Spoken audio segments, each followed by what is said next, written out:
जय हो भगवान भोलेनाथ की। जय हो जगत जननी माँ कामाख्या की। जय हो पूर्ण गुरु पंडित राधारमण जी की। जय हो पूर्ण गुरु करोली शंकर महादेव की। जय हो करोली शंकर महादेव धाम की। दीक्षा होती थी, जैसे आज आप क्लीन होके बैठोगे, आज यहाँ से अभी निकलोगे आप एकदम क्लीन होगे, एक स्मृति शेष नहीं होगी। आप आंख बंद करके देखेंगे, सुनेंगे, एक भी गंदा विचार आपके मन मस्तिष्क में नहीं आएगा। आप लाना चाहोगे गंदा विचार तब भी नहीं आएगा। दूसरा क्या होगा, आंख बंद करके आप देखोगे, आपके मृत्यु को प्राप्त हो चुके कोई पितृ, चाहे आपकी गोद में उसकी मृत्यु हुई हो, उसका चित्र भी आपके मन मस्तिष्क पर नहीं बनेगा, कोई नहीं दिखेगा। सारी पेशियां कट चुकी होंगी, सारी पेशी, किसी की एक पेशी शेष नहीं होगी, कोई सवारी पेशी नहीं बचेगी। ये इस बात का प्रमाण होगा कि आप पूरी तरह से शुद्ध हो गए। यानी आपके बेटा भी खत्म हुआ हो, भाई खत्म हुआ हो, पुत्र खत्म हुआ हो, चाहे मां खत्म हुई हो, वो भी नहीं दिखेगी आपको आंख बंद करके। मतलब अस्तित्व से उसका नामो निशान पूरी तरह नष्ट हो गया। अब वो नई यात्रा में चले गए जीवन की, कुछ नहीं बचा। तो ऐसे करते थे गुरु, आपको क्लीन, फिर पंच महाभूत की शुद्धि करके, सिद्धि करा के, और तब दीक्षा देते थे। तब आपका एक नया जन्म होता था। पुराना सब गंदगी हट करके एक नया नाम देता था गुरु। आपको गुरु परंपरा से जोड़ता था, जहाँ केवल सिद्ध लोग होते थे, अच्छी मानसिकता के, शांत मानसिकता के लोग होते थे। जब उनके डीएनए में आप जुड़ जाते थे, आप भी शांत रहते थे। जैसा वो करते थे वैसा आपका करने का मन होता था। जैसा आपने देखा होगा, आपके परिवार के सदस्य की जो मानसिकता, जब उसको आप देखते हैं तो आप में उसकी गंदगी आने लगती है। तो परिवार की परंपरा से वो काटते थे, आपको तोड़ते थे। जैसे यहाँ डीएनए ब्रेक होता है, ऐसे पूर्ण गुरु आपको ब्रेक करता था। तो केवल गुरु परंपरा से ही आप जुड़े रहते थे और आपका जीवन धन्य हो जाता था, शांति का, सुख, आनंद का अनुभव होता था। अभी क्या है, सारे गुरु बैठ गए, आओ बोलो दीक्षा हो गई, चलो जुड़ गए, मंत्र दे दिया, जाप करने लगे, जुड़ तो गए, बहुत सरल। परिवार से कटे नहीं, परिवार की गंदगी गई नहीं कहीं, वो सब में भरी है, वो आप में भी भरी है। और गुरु परंपरा में जो दुष्ट बैठे, नालायक, मर चुके, उनकी गंदगी और आप में लद गई। अब डबल हो गया। अब आपके कर्म भोग दुगने हो गए। गुरुओं का भी ढो, अब गुरु को भी ढो साथ में, उसको भी लाद के घूमो, वो भी आपको तंग करेगा। तो कोई ध्यान व्यान होता नहीं। कहने की बातें, बहुत साधक, गुरु जी हमको तो बजरंग बली दिखाई देते। मैं देखता यार, एक खबीस को देख रहा है, खबीस इसको बजरंग बली बन के दिखा रहा है, मैं बजरंग बली, पूजा खा रहा है और मारे डाल रहा है। अच्छा तो ठीक हो, नहीं गुरुजी घर में बहन को पेशी आ रही है, अम्मा को कैंसर है, बप्पा पैरालाइज हैं, और गुरुजी हमें तो पागलों जैसी स्थिति हो गई है। लेकिन बजरंग बली दिख रहे हैं उन्हें, दुर्गा मैया दिख रही हैं, बजरंग बली दिख रहे हैं उन्हें, शीतला मैया दिख रही उन्हें, सब दिख रहे हैं, लेकिन मरे जा रहे हैं। घर में खाने को नहीं, गुरुजी मर रहे भूखे। देवी देवता का आपको आशीर्वाद मिले, साथ मिले, और आप भूखे मरे, आपके काम खराब हो, आपके घर में बीमारियां डेरा डालेंगी? कभी नहीं, कभी भी नहीं। ये तो वही हाल है कि साहब सूरज निकला हुआ है, नहीं साहब अंधेरा है, दो बातें एक साथ नहीं होंगी। प्रकाश है तो अंधेरा नहीं ही होगा। तो क्या निकला कि प्रकाश नहीं है, आप अंधेरे के साथ में हो, देवी देवता नहीं है, आप राक्षसों के साथ में हो, वही आप संकट झेल रहे हो। ध्यान करते गुरुजी शंकर जी आ गए साहब, शंकर जी ने कहा अब तुम्हें आशीर्वाद है, परेशान मत हो। सब भूत प्रेत, तो वही स्मृतियां, वही थॉट्स, वही देख देख के आनंदित हैं, मरे जा रहे हैं, साथ में मरे भी जा रहे हैं। साथ में। क्या होता? कुछ नहीं होने वाला। जब तक इस प्रकार से शुद्धि नहीं हो जाएगी, जैसे आज आप हमेशा के लिए शुद्ध होने जा रहे हो, तब तक दीक्षा का कोई अर्थ नहीं, कोई अर्थ नहीं। और दीक्षा का यह अर्थ बिल्कुल नहीं कि मृत्यु पर आप विजय प्राप्त कर लोगे। मृत्यु के भय पर विजय प्राप्त हो जाएगी, उसका नाम दीक्षा है। लेकिन मृत्यु पर आपकी विजय प्राप्त नहीं। किसकी मृत्यु? शरीर की मृत्यु। जीवन तो मरता ही नहीं, शरीर की मृत्यु की बात हो रही है। शरीर तो मरेगा। गौतम बुद्ध को भी अमरता प्राप्त हुई, लेकिन शरीर तो मरा, शरीर तो बचेगा नहीं। शरीर बचने का कोई मतलब नहीं बचता। तो मृत्यु का भय समाप्त होगा। आशय यही कहने का है कि सब कुछ अच्छा होने के बाद गंदगी का आपका अकाउंट नील होगा, और आज से नील। अब आप जो स्मृतियां बनाओगे वही आपके साथ होंगी, ये आपको समझना है। तो स्मृतियां कृपा करके अच्छी बनाएं। कौन सा पैसा लगता है अच्छी स्मृति बनाने में? एक सज्जन ना ऐसे ऐसे कर रहे थे बैठे बैठे अपने घर के बाहर। एक आप जैसा कोई आदमी निकला, पूछा कि ये यार क्या कर रहे हो यार, ऐसे से क्या कर रहे हो? बोले मैं गुड़ खा रहा हूं। तो गुड़ कहाँ है? बोले झूठ मूठ का खा रहा हूं, झूठ मूठ का। गुड़ तो है नहीं, झूठ मूठ में खा रहे हैं गुड़, आनंद ले रहे हैं गुड़ का। तो उनका भले आदमी, अबे झूठे मूठ खाना है तो रसगुल्ला खा। गुड़ का है खा रहा बैठ के, रसगुल्ले खा ले बैठ के, छेने खा, काले जाम खा, रसमलाई खा। जब झूठ मूठ ही खाना है, अरे भाई जब झूठी मूठ में सोचना है तो अच्छा सोचो, खराब खराब क्यों सोचेंगे? तो अब तो खराब सोचने वाले गए। दरबार इतना बड़ा प्रमाण आपको देता है, विश्व में कोई आपको नहीं दे सकता। जब आप स्वयं कहें कि सोचिए, एक गंदा ख्याल आपके अंदर अब नहीं आ सकता, आज से काम खत्म। जब गंदा ख्याल ही नहीं आएगा तो गंदे स्वप्न भी नहीं आएंगे। और पितृ आपके मुक्ति हो गए तो एक भी पितृ जो आपके परिवार का कोई भी मरा होगा, आंख बंद करके उसे आप देख नहीं सकते। जिसे आप रोज देखते थे आंख बंद करके, उसे आप देख भी नहीं सकते। मुक्ति हो गई, ये प्रमाण है। इससे बड़ा प्रमाण संसार में आपको कोई नहीं दे सकता।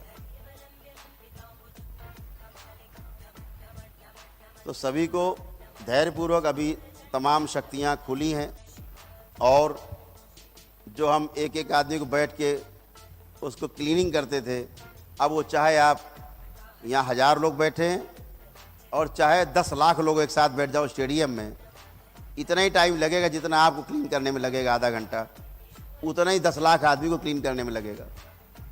समझ गए? तो अब वो शक्तियाँ दरबार की खुली हैं। अभी पूर्णिमा में और दिव्य शक्तियाँ जो बची हैं संसार की, वो लगभग सब खुल जाएंगी। ठीक है? तो आप दरबार आएंगे, केवल यहाँ बैठ के संकल्प कर। ये ईश्वर का दरबार है, भगवान भोलेनाथ और माता कामाख्या का दरबार है। इस दरबार को सजाया हमारे परम पूज्य गुरुदेव पंडित श्री राधारमण जी मिश्र ने, और हमारी गुरु माता माँ कामरू कामाख्या ने सजाया इस दरबार को, जहाँ पर उनकी उपस्थिति सदा सदा के लिए है, यही है, हर क्षण है, सतत हैं। तो यहाँ पर जितनी भी शक्तियाँ हैं स्वचालित हैं, सारी दिव्य शक्तियाँ, सारी दिव्या।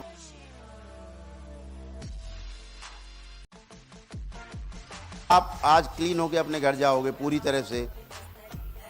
ये तो बेसिक, इस दरबार का बेसिक है, प्राइमरी स्कूल वाला। इसके बाद तो भी जूनियर हाई स्कूल, कॉलेज, कि डिग्री कॉलेज, ये बाकी है। ये तो उसका बेसिक पार्ट है कि पहले जब तक ये गंदगी नहीं चली जाएगी तब तक अभी आप जब सुनने के लायक नहीं बने। मैंने आपको 4 चीजें बताई थी, सुना आपने कभी वीडियो में? समाधि प्राप्त करने के लिए 4 चरण। पहला चरण श्रवण का, यानी ठीक से सुनना, ध्यान पूर्वक सुनना। दूसरा चरण मनन का, जो सुना गया उसको एनालाइज करना, मनन करना उसके ऊपर। तीसरा चरण निधिध्यासन का, जो सुना, मनन किया, सही पाया तो आचरण में उतर गया, उसे कहा गया निधिध्यासन।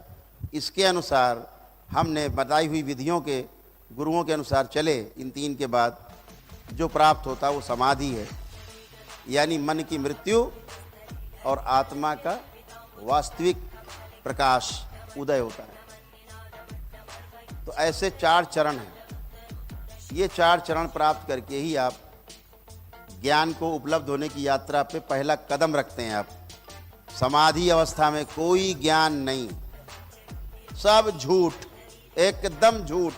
समाधि में कोई ज्ञान नहीं है, एकदम नहीं है, नील सन्नाटा है, अभूतपूर्व सन्नाटा। ना इच्छा है, न विचार है, न आशाएं हैं, कोई टेस्ट नहीं, कोई थॉट्स नहीं, कोई डिजायर नहीं, शून्य हो गया है।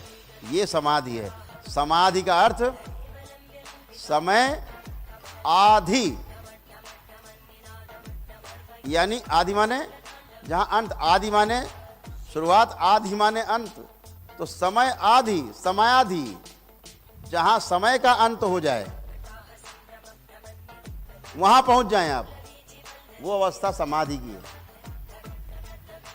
साम्यांत हो जाए, यानी अभी तो समय है, क्या बज रहा है भाई? बोले 1:30 बज रहा है। उस अवस्था में जाइए पीछे चलते हुए जहां समय था ही नहीं, सब चारों ओर जल राशि, चारों ओर जल राशि, चारों ओर अथाह जल राशि। धीरे धीरे धीरे निर्माण होना शुरू हुआ ब्रह्मांड का। ये 84th ब्रह्मांड में हम ट्रेवल कर रहे हैं। 83 ब्रह्मांड इससे पहले डिस्ट्रॉय हो चुके, जिसमें 63 ब्रह्मांड पूरी तरह से डिस्ट्रॉय हो गए और 21 ब्रह्मांड धीरे धीरे डिस्ट्रॉय हो रहे हैं। सबसे कम डिस्ट्रॉय हुआ है जो 83वां ब्रह्मांड था, और सबसे ज़्यादा जो नष्ट होकर थोड़ा बचा है वो 64वां ब्रह्मांड है। ठीक है, तो ये 84वां ब्रह्मांड की यात्रा में हम लोग चल रहे हैं। ऐसे 108 ब्रह्मांड की यात्रा मानव जाति करेगी। अभी तो ये 84th ब्रह्मांड में हम ट्रेवल कर रहे हैं। तो जब समय का अंत हो जाए, समय का अतिक्रमण करके आप आगे पहुंच जाएं जहां समय नहीं है, क्या बचा? सन्नाटा। यही समाधि है, कोई प्रश्न नहीं है। तो अभी जहां आप नहीं थे, जहां आप नहीं थे वो समय का अंत है। यहां से इधर से देखें तो, उधर से देखें तो समय की शुरुआत है। ऐसे तो हमें ट्रेवल करके वापस कहाँ पहुंचना है? जहां समय का अंत हो जाए, समय आधि हो जाए, समाधि हो जाए, लेकिन वहां ज्ञान नहीं है। आपको उठा के मंगल ग्रह पर रख दें अकेले, अब बताओ क्या करोगे वहां? और आपको वहीं रहना है, अब बताओ क्या विचार करोगे? सन्नाटा हो गया। ऐसे ही समाधि में ज्ञान नहीं है। ज्ञान का द्वार है समाधि, पहला द्वार, जहां से आप अनुभव, समाधि का पहला अनुभव हुआ, आपको अनुभव है वो। उस अनुभव से आपको परमात्मा तक जो नहीं दिखता, जिसके लिए हम लालायित रहते हैं, उसकी झलक जहाँ दिखती है उसका नाम है समाधि।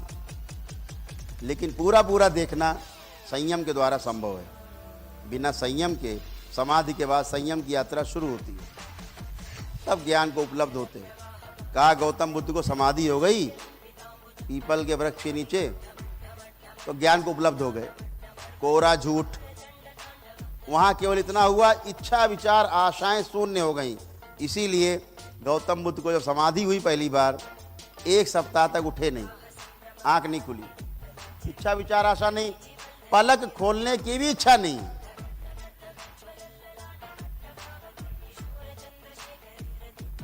तो बहुत साधक क्या करते हैं, समाधि पड़े पड़े ही मर जाते हैं, शरीर छूट जाता है। जब योग गुरु नहीं होगा तो समाधि में शरीर छूट गया, तब एक ही काम होगा केवल, उसका शरीर में जन्म नहीं होगा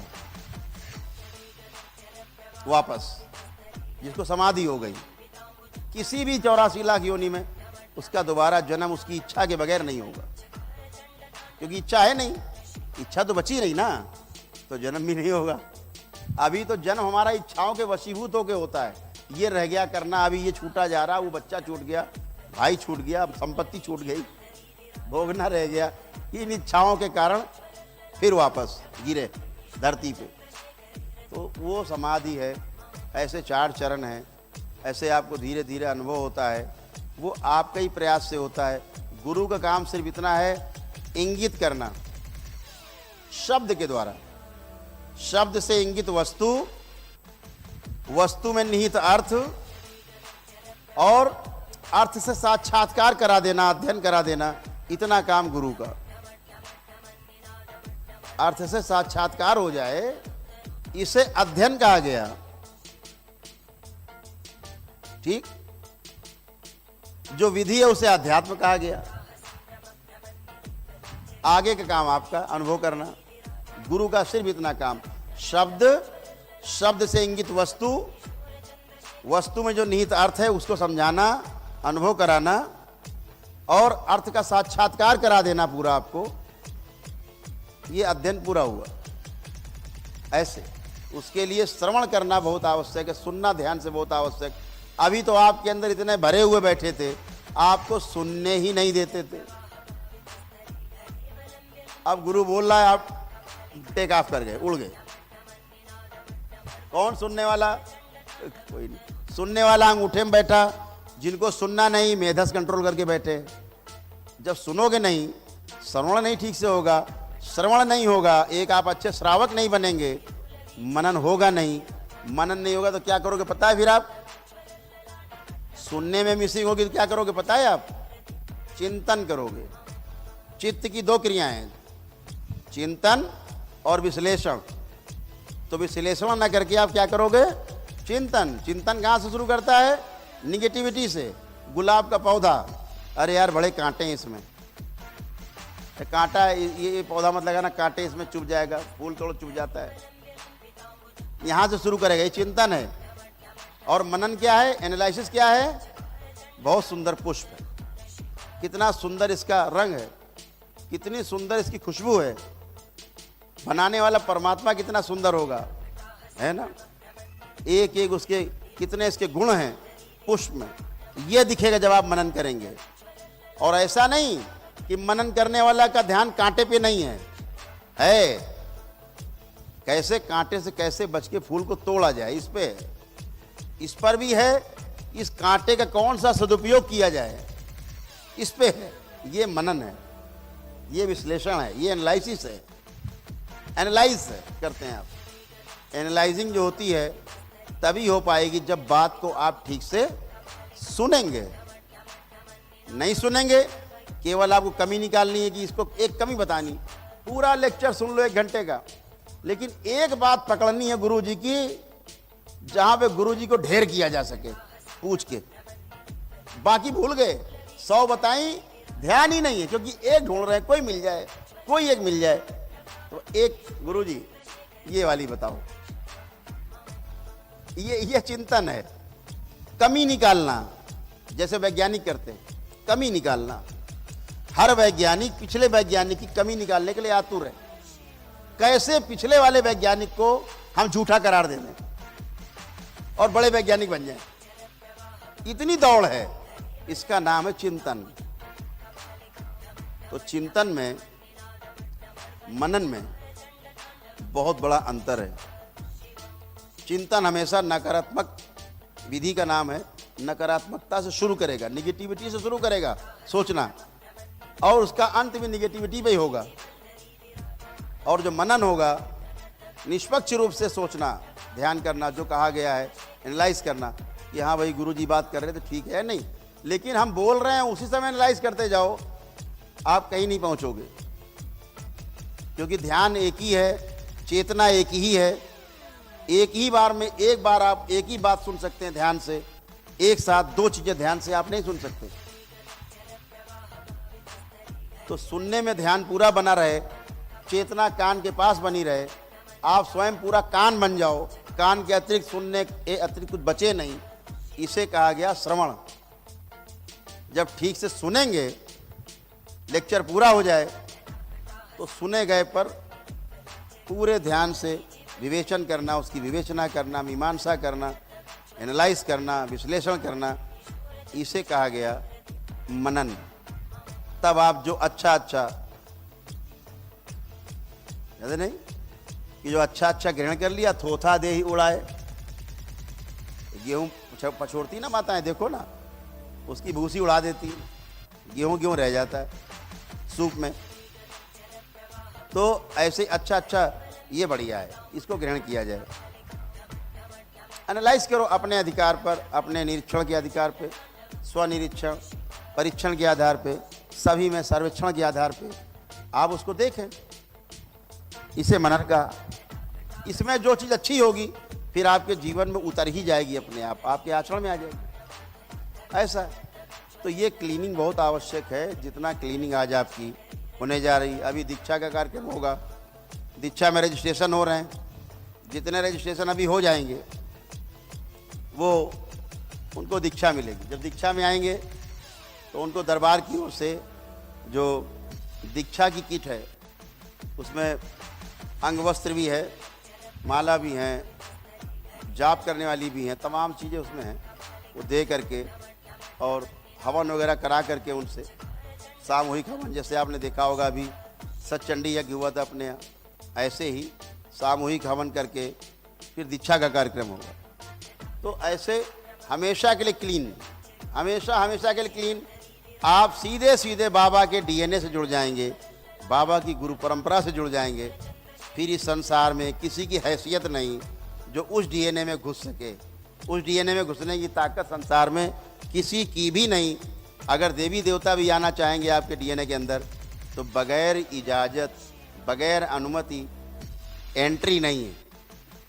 ऐसा कोई नहीं प्रवेश कर सकता। सिर्फ आप और आपका शरीर होगा। आप स्वयं देवता हैं। जब आपका शरीर पवित्र है, आप स्वयं ही देवता हैं, आप स्वयं भगवान हैं। भगवान का बीज आपके अंदर है। ऐसे में समझो भगवान को सामने आ जाएगा। स्वयं ही भगवान होने की सारी संभावनाएं आपके अंदर मौजूद है। जो बुद्ध के अंदर मौजूद था, महावीर के अंदर मौजूद था, कृष्ण के अंदर मौजूद था, राम के अंदर मौजूद था, वो सब आपके अंदर मौजूद है। आवश्यकता है संतुलित रूप से खाद पानी की, उसमें विचारों का खाद पानी, गुरु कृपा की खाद पानी, हवा पानी, ऐसे सब पढ़ करके मजबूत संरक्षण, कोई गाय भैंस चर ना पाए, और पौधे से वृक्ष बनने की, वृक्ष से फल फूटने की, फल फिर से पौधे बनने की, फिर वृक्ष बनने की। वृक्ष धरती को समृद्ध कर रहा है, धरती वृक्ष को समृद्ध कर रहे हैं, ऐसे साइकिल होने की। पूर्णता नाम दिया इसको, उभय तृप्ति नाम दिया इसको, इसी को नाम दिया सबसे बड़ा, उसे कहा गया आनंद। और उसी आनंद की प्राप्ति के लिए हम सब दीक्षा में जाते हैं। दीक्षा के लिए पूर्ण गुरु के पास जाते हैं। जब अपूर्ण के पास जाते हैं तो गुरु माने जो मरे हैं गुरु, तमाम इच्छाओं को लेकर के मुक्त नहीं हुए हैं, वो सब प्रेत हैं। आपने अगरबत्ती दिखाई, गुरुजी घुसे, आपने इनवाइट किया और घुसे। अभी तो आपके अंदर घुसने का जुगाड़ भी नहीं है, लेकिन हाँ, उनको इनवाइट करोगे तो झटका जरूर मारेंगे आपको। घंटे आधे घंटे के लिए झटका जरूर आएगा। अगर आपने उन्हें करके देख लेना प्रैक्टिकल, अंदर तो एंट्री है नहीं। आप कम से कम 7 लेयर की सुरक्षा में हैं। आपके चारों ओर सुरक्षा के, आपके परिवार के सदस्यों के, आपके डीएनए के चारों ओर 7 लेयर की सुरक्षा है। एंट्री का जुगाड़ नहीं। आपके दरवाजे के अंदर कोई घुस नहीं सकता। लेकिन अगर आपने किसी को आवाज दी, क्योंकि ताले पड़े अलीगढ़ के बड़े बड़े, दरवाजा लोहे का है, अंदर आने का जुगाड़ नहीं। लेकिन अगर आपने अगरबत्ती जलाई, फलाने का आवाज दी, भैया कहाँ हो, तो दरवाजे पे आके दरवाजा जरूर पीटेगा, आपका दरवाजा पीटेगा, बड़बड़ बड़बड़ बड़बड़ करेगा, अंदर नहीं आ सकता। दरवाजा तो पीटने का अधिकार दे दिया आपने, दरवाजा पीटने का अधिकार आपने दिया, क्योंकि अगरबत्ती जलाई, इनवाइट किया। गुरु जी कहाँ हो महाराज? आ गए महाराज। दरवाजा पीटेंगे, कान खा जाएंगे आपके, पीट के फिर चले जाएंगे, क्योंकि अंदर आने की जुगाड़ नहीं, तो आराम में आ जाओगे। अगर उससे आप कह दो कि भाग जाओ, कोई नहीं बुलाया तुमको, अपना बंधन निकालो, 3 बार ओम नमः शिवाय, ओम नमः शिवाय, ओम नमः शिवाय, आप स्वस्थ हो गए। अंदर घुसने का जुगाड़ है नहीं। तो आपको क्या समझना है कि अच्छा सोचना है, अच्छा करना है। जिनकी आप पूजा पाठ करते रहे, जब आपको सुख नहीं दे पाए, वो आपको तमाम संकटों से नहीं आज़ाद करा पाए, वो इसका मतलब था वो सब अपूर्ण थे। बजाय आपको स्वस्थ करने के, आपको अस्वस्थ करने में उनका इंटरेस्ट ज़्यादा था, और सब चले गए। बहुत लोग कहते गुरु जी हमारे गुरु तो ठीक है ना, उनकी पूजा हम कर लें। लगता है जैसे हम उन सबके बारे बात नहीं कर रहे हैं, उनसे अकेले बात करें अलग। अभी आप जब ठीक हो जाते हो, आप कोई कष्ट नहीं, कोई पेशी नहीं, किसी प्रकार कोई विचार गंदा नहीं, कोई पितर दिख रहा नहीं, तो आराम करिए, आनंद से घर जाइए। गुरु जी बात करनी है। अब क्या बात करोगे? अब क्या बात करोगे जब कुछ बचा नहीं? मैं कहता हूं कि आंख बंद करके देखो, एक विचार गंदा नहीं आता। विचार गंदा लाने की कोशिश करो, नहीं आता। पितर सारे चले गए, आपके मुक्त हो गए। गोद में मरा हो पितर आपके, आंख बंद करके देखो, दिखेगा नहीं। नहीं दिखा मतलब सब मुक्ति पाए। आंख बंद करके अपने पितर को भी आप नहीं देख सकते, एक मरा हुआ व्यक्ति नहीं देख सकते आप, जिंदा दिखेगा। जिंदे को आंख बंद करके देखोगे दिखेगा, मुर्दा देखोगे नहीं दिखेगा, मतलब चले गए। दिख रहा है मतलब कोई गंदगी शेष है, तो उसको हम निकाल देते हैं, खत्म, वो भ्रम है आपका। तो ये सब चीजें जो भ्रम है, भ्रम से दूर रहना है। मिलने से मुझसे क्या होगा आपको? आप मुझसे मिलकर क्या प्राप्त करेंगे? जैसे आप वैसे हम वहां बैठ जाते हैं, आप यहां बैठ जाओ आके सोफे में। हम में आप में कौन सा अंतर है? एक भी अंतर नहीं है। क्या करोगे मिलके? आप आए, स्वस्थ हो जाएं, आनंद करें, अपना घर देखें। आप हिलते डुलते आते, चिल्लाते दैया मैया हैया दैया करते आते, सब खत्म, एसी खत्म, पेशी खत्म, कोई हाय हुल्ला नहीं, गुल्ला नहीं, इसको खत्म। उसके बाद अब मजे करो, अब क्या बचता है? लेकिन नहीं, मिलना है। क्यों मिलना है? अच्छा आ जाओ, मिल लो भाई, बताओ। गुरुजी वो सन 2001 में बारात में गए थे, तो बारात में जैसे खाना खाया, बस हमें लगा चक्कर आया, वहीं से कोई घुस गया मेरे। अरे भाई अब उसका क्या मतलब 2001 से? आज की बात करो, वर्तमान की बात करो। आप भूतकाल में चले जाते हो, वही भूत है। मैं रोज कहता हूं, कोई भूत प्रेत है नहीं कि बड़े बड़े दांत हैं, बड़ी बड़ी आंखें, आपको खा जाएगा। ऐसा कोई संसार में है नहीं। ये सब बेवकूफों की बातें और बेवकूफी वाली बातें, डराने वाली बातें, डरा करके अपना उल्लू सीधा करने वाली बातें, अपने की पूजा पाठ करवाने वाली, पैर छुआने वाली बातें। रोज कहता हूं कोई भूत प्रेत नहीं होता कि आपको खा जाएगा कोई। सिर्फ आपका भय है, और भय का ही भूत होता है। आपकी स्मृतियां हैं। विज्ञान भी कहता है कि केवल थॉट्स हैं आपके जो आपको तंग करते हैं। बिल्कुल सही कहते हैं वो। यहां तक उनकी खोज बिल्कुल सही है कि आपके थॉट्स आपको परेशान करते हैं। बार बार वही थॉट्स घूमते रहते, घने हो जाते हैं, डिप्रेस हो जाते हो आप।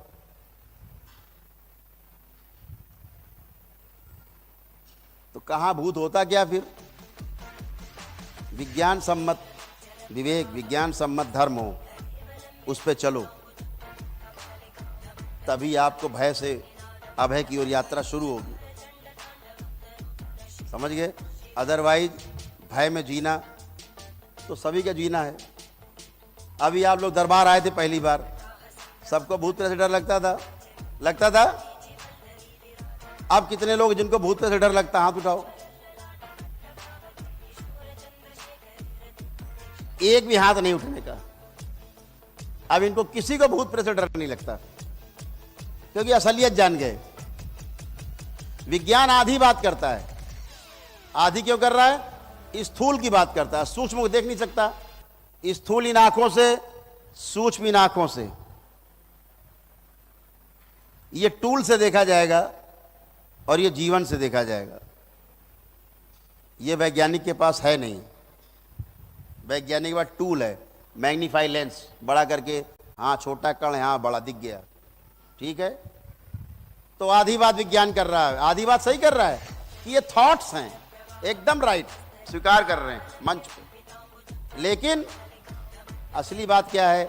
हमारे पितृ के भी थॉट्स हैं, मेमोरी हैं, जिनकी गोद में हम खेले हैं। वो जिनकी गोद में खेले हैं उनके अंदर मेमोरी, उनकी बॉडी में। तो एक शरीर है सूक्ष्म, दिखता नहीं इन आंखों से, उस सूक्ष्म शरीर में वो मेमोरी स्टोर रहती है, वो मेमोरी स्टोर रहती है। और वो उड़ते हुए जिसमें जाके चिपक जाती है, वैसे ही आदमी बोलने लगता है, वैसे दिखने लगता है।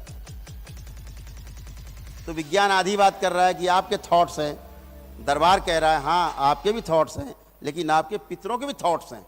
जैसे रोग उनको थे, जो बीमारियां थी, उनकी स्मृति में है, उनका सूक्ष्म शरीर है, उसमें सारा स्टोर है। और आपके साथ रहते हैं, आपका जीवन उसको स्वीकार कर लेता है और आपको वही रोग शरीर में होने लगते हैं।